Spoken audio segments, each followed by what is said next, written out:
GDS কি? জিডিএসে যে আমরা ফর্ম ফিল আপ করছি বা জিডিএসের জন্য অধীর আগ্রহে অপেক্ষা করছি যে আমাদের চান্স হবে কি না, তো তোমরা কি জানো যে জিডিএস আসলে কি? এর মধ্যে কি কি কাজ করতে হয় বা কী কী পোস্ট রয়েছে এর মধ্যে?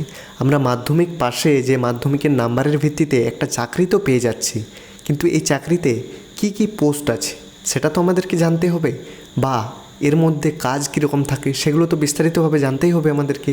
তো এই নিয়েই আজকের এই ছোট্ট ভিডিও। আজকে তোমাদেরকে একদম বেসিক নলেজ দেবো জিডিএস সম্বন্ধে, তাই ভিডিওটা একটু না স্কিপ করে শেষ পর্যন্ত দেখুন, কারণ ভিডিওটা বেশি বড় হবে না, খুব জোর 2 থেকে 3 মিনিটের মধ্যেই কমপ্লিট করে দেবো। তো জাস্ট শুরুর আগে আমি শান্তনু, আর তোমরা দেখছো পোস্টাল শান্তনু। তো যারা নতুন আছো কাইন্ডলি একটু সাবস্ক্রাইব করে দিও চ্যানেলটিকে। তো চলো শুরু করা যাক। তো প্রথমে আসি জিডিএস। জিডিএস হচ্ছে গ্রামীণ ডাক সেবক।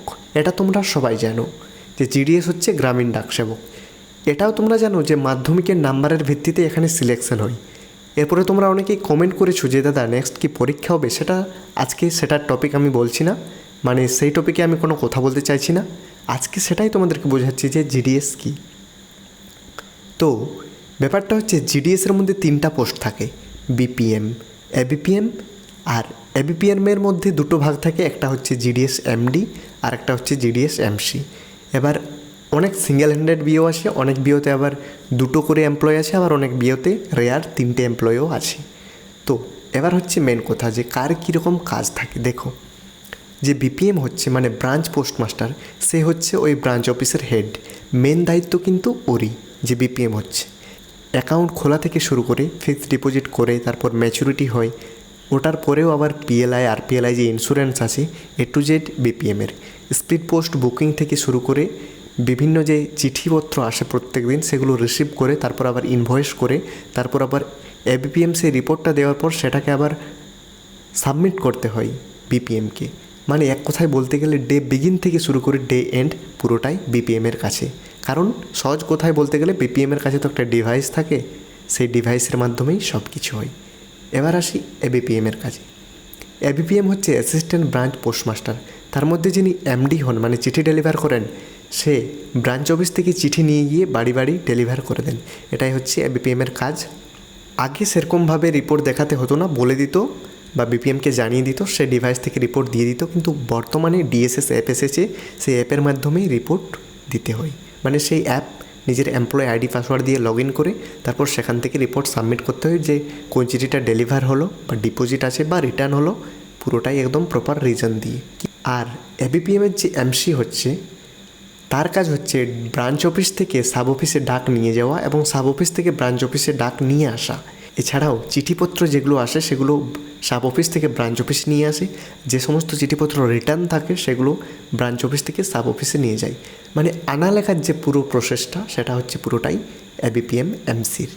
তো জিডিএস, বিপিএম, এবিপিএম যে 2টো পোস্ট রয়েছে, তার আবার এবিপিএমের যে 2টো ভাগ রয়েছে, 3টে পোস্টেরই আশা করি কাজগুলো আমি তোমাদেরকে বোঝাতে পারলাম। আশা করছি তোমাদের কোনো রকম অসুবিধা হয়নি। তো এরপরে তোমরা বলবে তাহলে কোন পোস্টটা সব থেকে ভালো। দেখো, কোন অফিসে পাচ্ছ, ওয়ার্কলোড কেমন, তার উপরে পুরোটাই ডিপেন্ড করছে। এবার বিপিএমের কাজ অবশ্যই প্রেশার বেশি হবে, কারণ তার ওয়ার্কলোড যেমন বেশি, স্যালারিটাও একটু বেশি। আর বিপিএমের অফিস জব মানে অফিসের মধ্যেই থাকতে হবে, ফিল্ডে কোনো কাজ নেই।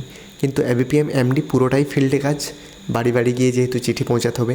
আর এবিপিএমের যে এমসি হয় সে হাতে হাতে বিপিএমকে অনেক কাজেই সাহায্য করে, কারণ সে অ্যাসিস্ট্যান্ট ব্রাঞ্চ পোস্টমাস্টার, সঙ্গে এমসি তুলনামূলক এমডির তুলনায় চাপ কম। আর ব্রাঞ্চ অফিস থেকে সাব অফিসে ডাক নিয়ে যাওয়া, সাব অফিস থেকে ব্রাঞ্চ অফিসে ডাক নিয়ে আসা, এটাই মেন কাজ। তো আশা করছি আজকের ভিডিওতে তোমাদেরকে বোঝাতে পারলাম যে জিডিএস অ্যাকচুয়ালি কী, বিপিএমের কাজ কী, এবিপিএম এমডির কাজ কী, এবিপিএম এমসির কাজ কী। তো আজকের এই ভিডিওটা দেখার পর তোমাদের কমেন্ট বক্সে আমি একটাই কমেন্ট দেখতে চাই, সেটা হচ্ছে তোমরা কোন জায়গা থেকে ভিডিওটা দেখছো। আমি সত্যি জানতে চাই আজকের ভিডিওতে যে তোমরা কোন জায়গা থেকে আমার ভিডিওটা দেখছো, কারণ তোমরা যদি না বলো তাহলে আমি বুঝতে পারবো না কোন কোন জায়গায় আমার ভিডিওটা যাচ্ছে। তাহলে সেই জায়গাগুলো সম্বন্ধেও আমি অনেক কিছু খোঁজ খবর নিতে পারবো। হ্যাঁ, আরেকটা বিশেষ কথা, যদি কোনো অসুবিধা হয় আজকের ভিডিওতে বুঝতে, সেটাও কমেন্টে জানাবে। আর ওটা মাস্ট জানাবে যে তুমি কোন জায়গা থেকে ভিডিওটা দেখছো, যাতে তোমাদেরকেও আমি অনেকটাই সাহায্য করতে পারি। তো আজকের ভিডিও রাখছি এই পর্যন্তই। ভিডিওটা ভালো লাগলে অবশ্যই একটা লাইক করবেন, চ্যানেলে নতুন হলে সাবস্ক্রাইব করবেন। তো চলুন, দেখা হচ্ছে পরের কোনো গুরুত্বপূর্ণ ভিডিওর সঙ্গে। ততক্ষণ ভালো থাকবেন, সুস্থ থাকবেন। থ্যাংক ইউ, ধন্যবাদ, জয় হিন্দ।